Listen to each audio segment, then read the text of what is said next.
Shkodra është rikthyer normalitetit.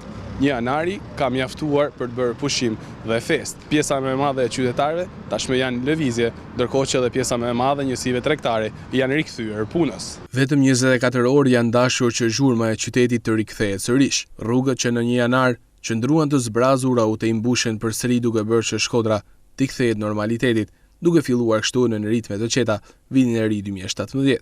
Në 2 janar si fillim viti, fytyrat janë të buzëqeshura, ndërsa kudo njerëzit janë miqësor. Urojnë këdo të njohur e të panjohur për një vit me shumë suksese e mbartësi. Lëvizjet janë të shumta, teksa një pjesë vrapojnë për të kapur orarin e punës, ndërsa pjesa tjetër për të përmbyllur vizitat që ende janë një traditë në Shkodër. Jo vetëm bulevardet e sheshet kryesore, por edhe zona të tjera periferike në ditën e dytë të vitit kanë gjallëri, me shumë zhurmë dhe jeta që vazhdon rrugtimin e saj në kohën që nuk mund të kthehet pas. Në vend të pushimit apo festës, që për disa zgjat më shumë se 2 ditë, pjesa më e madhe e dyqaneve të mëdha apo të vogla qofshin kanë ngritur qepenat për të pritur klientët e parë të 2017-s dhe për ta nisur mbar markën plot në fund të ditës. Viti që sapo kaloi nuk ishte shumë i mirë ekonomikisht për bizneset e mëdha dhe të vogla, ndaj ditëve festës për ta jo vetëm se janë më pak, por shfrytëzohen për të shitur sa më shumë.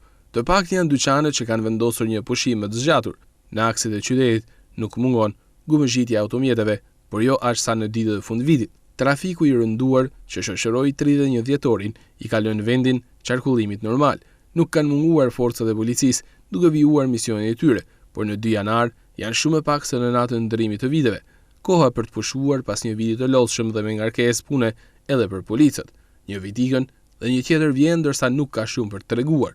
E qeta po e zhurmshme, Shkodra është e njëjtë, me shumë probleme e me pak shpresë, jeton një vit në cilin nuk pret aq shumë surpriza.